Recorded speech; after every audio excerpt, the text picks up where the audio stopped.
Hola, ¿qué tal amigos? ¿Cómo están? Bienvenidos nuevamente a mi podcast. ¿Cómo les va? Yo soy Gabriela Vázquez, por si no me conoces y es uno de los primeros videos que ves de mí. Te doy la bienvenida y te invito a que te suscribas en el botoncito rojo de allá abajo. En este podcast te hablo de mi vida, de las cosas, de las aventuras, aunque si vienes ya rato viendo mis videos vas a creer que mi vida es solo un drama, pero creo que la vida de todos es así, viven momentos buenos, momentos malos y nada, les estoy contando esta historia casi que cronológica para que puedan entender las cosas que pasaron, y si bien entre esas pequeñas cosas pasaron cosas buenas, no a comparación de las cosas que pasaron que fueron un poco dramáticas que he ido contando, pero sí pasaron cosas buenas. Igual más adelante voy a contarles cosas también que pasaron que fueron para mejor, aunque todo lo que he dicho creo que ha sido para mejorar un pensamiento, un estilo de vida, para cambiar todo el paradigma de cómo venía siendo mi vida. Entonces, nada, acá les cuento esto y los hago parte de este crecimiento personal y de esta aventura. Y a las personas que les gusta y me comentan, un besote enorme para ustedes. Gracias por comentar, siempre estoy respondiendo sus comentarios y dándoles like y corazones. Igual pueden pasar a verme en mi Instagram por si quieren pasar por allá. Y nada, vamos a comenzar con el podcast del día de hoy. Vamos a entrar en materia, vamos a ir directo al grano.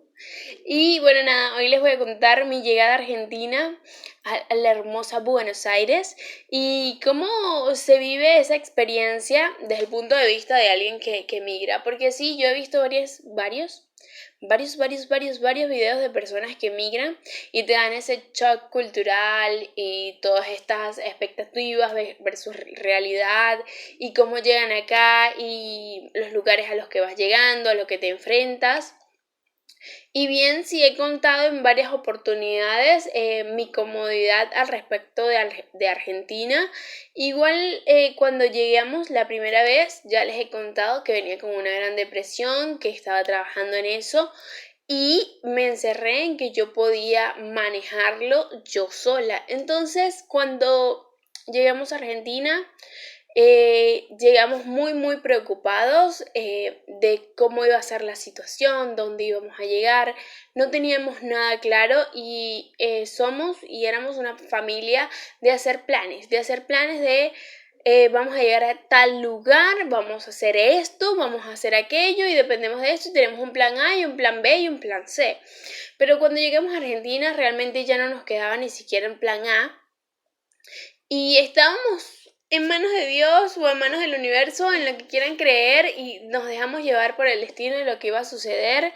Gracias a Dios encontramos a personas que nos ayudaron, nos trajeron a un lugar genial que tenía como una opción básica. Yo lo llamo como algo básico, un cuarto con una cama y ya, literalmente, y una mesa. Cuando llegamos estaba así y estábamos en pleno invierno, no teníamos ropa de invierno, solamente como 3 chaquetas que no cubrían suficiente, y llegamos en julio, pleno invierno acá Argentina, en Buenos Aires, y creo que al principio me dio un shock emocional de llegar a este país, de que me encanta Buenos Aires, de que estaba emocionada. Obvio, yo venía con esta mentalidad de que iba a pasar lo peor, pero llegó un punto en el que estaba emocionada por caminar, por ver las calles, por perderme en Buenos Aires, por ver los lugares y ver los edificios, a las personas, sentirme a salvo caminando. Aunque ojo, la primera semana no te sientes a salvo, sientes el mismo miedo porque es algo psicológico que está en ti.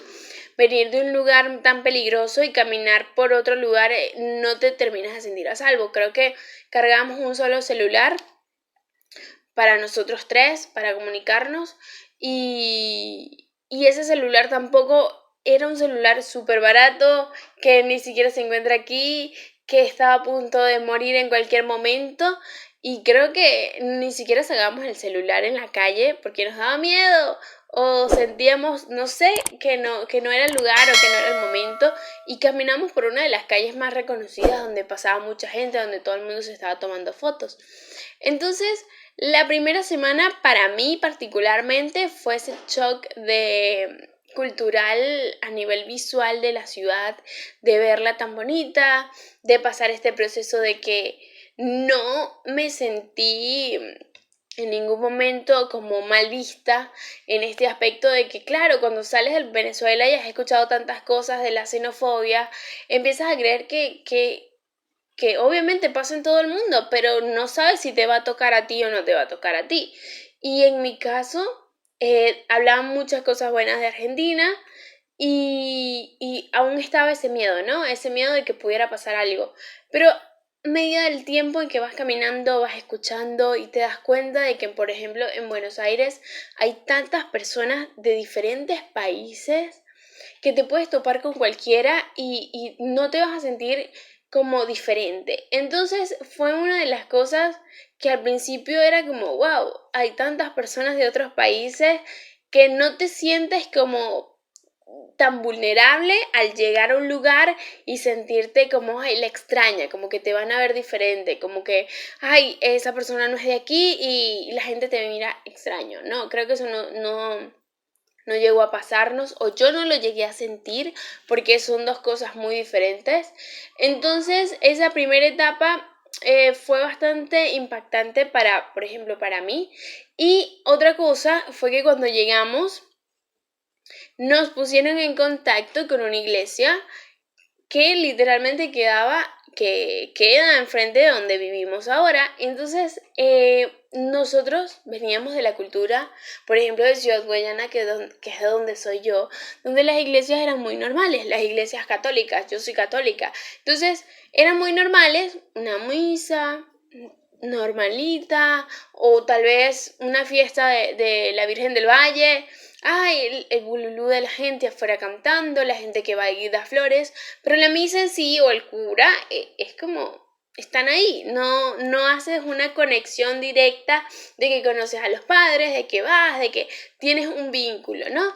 Entonces cuando llegamos aquí, la Iglesia Católica, los jesuitas, tienen ese compromiso o esa personalidad tan distintiva de ellos y tenían una agrupación de venezolanos acá, los cuales hacían comida los domingos, ¿no? Entonces, el primer domingo que estuvimos acá, fuimos parte de eso, nos recibieron con muchísimo cariño y te das cuenta, creo que ese fue el punto donde nos empezamos a dar cuenta que los curas no eran como wow, el cura que está allá dando la misa. No, son como amigos y creo que llegué a tener esa parte, estoy en ese punto de mi vida que tengo contactos de curas en mi teléfono y son las mejores personas que conozco y son muy amables y grandes personas que nos han ayudado y sí nos han ayudado, no lo digo nada más porque, ay, los conocimos y no sé, nos brindaron la mano, no, son personas que se involucran y que los ves en las calles y saben tu nombre y se recuerdan de ti, te preguntan cómo estás y si necesitas algo, te dan su ayuda verdadera y creo que eso fue algo muy lindo para nosotros llegar por ejemplo a esta comunidad tan bonita que eran personas no solamente nuevas, sino personas que llevaban tiempo y daban como su testimonio de que, bueno, habían conseguido trabajo después de tanto tiempo y eran aplausos porque, claro, se celebraban ese tipo de cosas o eran personas que no se conocían entre sí y con una comida podías conocer a otra persona y decir, bueno, yo trabajé en tal parte, puedes pasar por acá o puedes ir a tal zona y eso fue algo realmente bondadoso que te hace creer en el venezolano. Porque si bien cuando sales de Venezuela sales con una mala imagen de la Venezuela bonita que tú recuerdas, no es lo mismo, porque no es lo mismo. Y también te vas con una mala percepción de algunas personas, ¿no? Y del venezolano en sí, porque después de cierto tiempo y estando en Venezuela y ves en todo lo que ha caído, en todos los recursos que llega a tener la gente, en lo que llegas a sentir tú mismo, porque a veces muchísimas personas dejan, antes tú llegabas a una casa venezolana y te podían ofrecer café a la hora que sea, y ahora la gente se cohíbe de brindar un café y se siente mal y la otra persona sabe que no te va a brindar café y también se siente mal y empiezan a crecer tipo esos sentimientos extraños que no puedo juzgar pero al mismo tiempo no se aplauden, claro está, Pero entonces empiezas a crearte esta percepción del venezolano que, no sé, que revende muy pero muy caro, del venezolano que no quiere entender por qué está Venezuela así, de esa sociedad que sigue haciendo daño. Y te vas con eso a otro país muy herido y crees que el venezolano es así, que no aprendemos como sociedad. Y cuando nosotros llegamos acá, yo siento que yo llegué con esa percepción también y me di cuenta que no. Habían personas que salieron igual que nosotros, sin absolutamente nada, solamente con maletas y con la suerte de poder encontrar algo bueno, y se encontraron con personas buenas. Escuchar testimonios de personas que se encontraron con malas experiencias, que la pasaron muy mal en otros países para llegar a Argentina. Y ese tipo de cosas nos hace creer que hay personas buenas, que hay personas bondadosas, que hay personas que luchan por su vida. Y creo que esa fue la aventura más impactante los primeros días. Los primeros días al llegar, lo difícil de salir a la calle, de sentirte un poco incómodo, de aprender a sentir seguridad, de aprender a sentirte en un espacio donde puedas caminar. Eso fue un gran choque que aún no se procesa porque en cierto punto, en algún momento, vas recordando ese tipo de cosas, ¿no? Pero fueron algunas de las experiencias buenas que nos pasaron y de las personas buenas, porque cuando llegamos no teníamos ni siquiera para pagar el alquiler completo, teníamos nada más la mitad del alquiler, y lo que nos dieron de ayuda, que nos dieron comida, que nos dieron un lugar donde llegar a tomar café, porque eso también, y a vivir ese proceso. Al principio yo estaba cegada en que nos iba a pasar lo peor de lo peor, pero con el tiempo la gente bondadosa, como los domingos cuando íbamos, las personas que conocimos, cuando salíamos a caminar y sin querer empezamos a caminar y conseguimos un trabajo, fue algo lindo y fue suerte y nos dio esperanza, nos dio fuerza y fortaleza para seguir, y fueron una de las experiencias buenas, porque si al principio en ese momento era duro, porque claro, estás empezando cero, a la larga fue bueno, y fue bueno las personas que nos encontramos, fueron buenos la forma en que lo conseguimos, y escuchar a otras personas y sus historias y decir, wow, tuve muchísima suerte. No tienes idea de lo que agradeces. Entonces, nada, amigos, este fue el podcast del día de hoy. Espero que te haya gustado igual que los anteriores. Pasa y suscríbete a mi canal o comparte este video con otra persona que tal vez le pueda ayudar a esta historia de mi vida, o que se sienta, no sé, identificado. Así que te invito a que te suscribas, lo compartas, me dejes un like y pases por mis redes sociales. Nos vemos en un próximo video. Chao, chao.